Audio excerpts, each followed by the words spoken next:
हमें जब स्टॉक्स को बाई करना होता है या फिर सेल करना होता है, या फिर अगर ऑप्शन के अंदर हमें अगर फ्रेश पोजीशन बनानी होती है, या फिर अगर हमें उसमें से एग्जिट लेना होता है, तो हमें एक ऑर्डर को प्लेस करना पड़ता है। लेकिन कई बार हमें प्रॉब्लम तब होती है, जो ऑर्डर्स होते हैं वो यूजुअली एक दिन के होते हैं, आपका मार्केट बंद हो जाता है तो फिर वो आपके ऑर्डर कैंसिल हो जाते हैं। अब ऐसे में अगर आपके पास ऑप्शन हो कि आपका जो ऑर्डर है उसकी अगर वैलिडिटी 1 साल हो, तो फिर कैसा रहेगा? बढ़िया रहेगा ना। आज के इस वीडियो में मैं आपको यही बताने वाला हूँ। नमस्कार, मैं हूँ सागर श्रीवास्तव, आप देख रहे हैं फ्यूचरिस्टिक सागर यूट्यूब चैनल। और आज के इस वीडियो में मैं आपको बताऊंगा धन ऐप के अंदर मौजूद फॉरवर्ड ऑर्डर्स के फीचर के बारे में।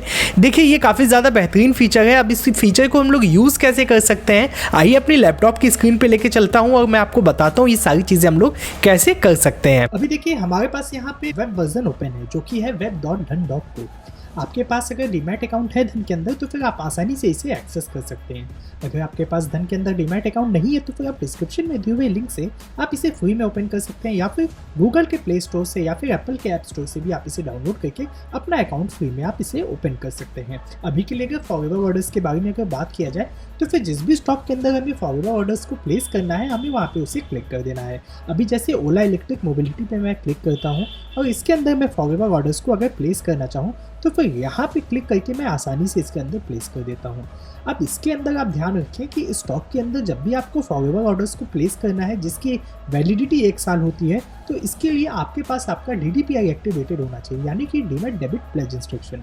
अब इसके बारे में आप अगर अधिक जानना चाहते हैं तो फिर आप आई बटन पर क्लिक करके आप डिटेल में जान सकते हैं कि DDPI क्या होता है। और साथ ही में आप अगर जानना चाहते हैं कि धन के अंदर हम लोग DDPI कैसे एक्टिवेट करते हैं, तो आपको आई बटन पे एक और लिंक देखने को मिल जाएगा जिसके अंदर आप आसानी से समझ पाएंगे कि कैसे हम लोग DDPI एक्टिवेट करते हैं। अभी अगर हम इसके इंटरफेस की अगर बात करें तो फिर आप यहाँ पे आपको 2 ऑप्शन देखने को मिल जाते हैं, एक सिंगल ऑर्डर और एक OCO। यहाँ पे सिंगल ऑर्डर पे आप देख पाएंगे कि आपकी जो क्वांटिटी है वो यहाँ पे आपको सेट करनी होगी कि कितने क्वांटिटी में आप स्टॉक को आप खरीदना चाहते हैं। अगर मैं यहाँ पे एक एज अ एग्जांपल अगर मैं 10 कर देता हूँ तो फिर यहाँ पे 10 सेट हो जाएगा। यहाँ पे मैं लिमिट प्राइस भी सेट कर सकता हूँ और ट्रिगर प्राइस भी सेट कर सकता हूँ। अब अगर मैं लिमिट प्राइस यहाँ पे सेट कर देता हूँ 70 रुपीज़ पे, और मैं ट्रिगर प्राइस में सेट कर देता हूँ वो भी 70 रुपीज़ पे, तो फिर आप यहाँ पे देख पाएंगे कि ऑर्डर की जो डिटेल है वो 5.43% जो करंट ट्रेडिंग प्राइस है उससे नीचे है।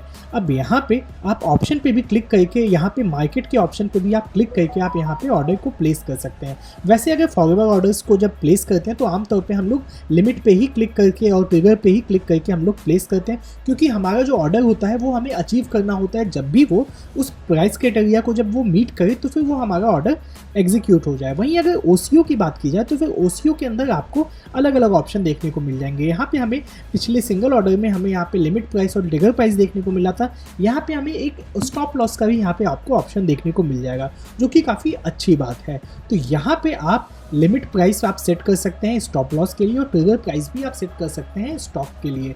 अब यहाँ से इसके अलावा अगर हम लोग ऑप्शंस के कॉन्ट्रैक्ट्स की अगर बात करें तो यहाँ पे आप अगर किसी भी ऑप्शन कॉन्ट्रैक्ट को अगर आप सर्च करते हैं, जैसे कि निफ्टी इस समय 24,484 के अराउंड में ट्रेड कर रहा है, तो फिर अगर मैं यहाँ पे मेरा अजम्पशन है कि भाई निफ्टी और ऊपर जाएगा, तो अगर मैं यहाँ पे एक कॉन्ट्रैक्ट को अगर ओपन कर लेता हूँ जो कि है 24,500 के, अगर मैं कॉन्ट्रैक्ट को अगर मैं ओपन कर लेता हूँ, कॉल ऑप्शन पे मैं क्लिक कर लेता हूँ, तो यहाँ पे आप देख पाएंगे कि यहाँ पे आपको ऑप्शन दिखाई दे देगा यहाँ पे फॉरवर्ड ऑर्डर का। फॉरवर्ड ऑर्डर पे क्लिक करते ही आपके पास सेम इंटरफेस यहाँ पे ओपन हो जाएगा जो कि आपको स्टॉक के अंदर देखने को मिला था।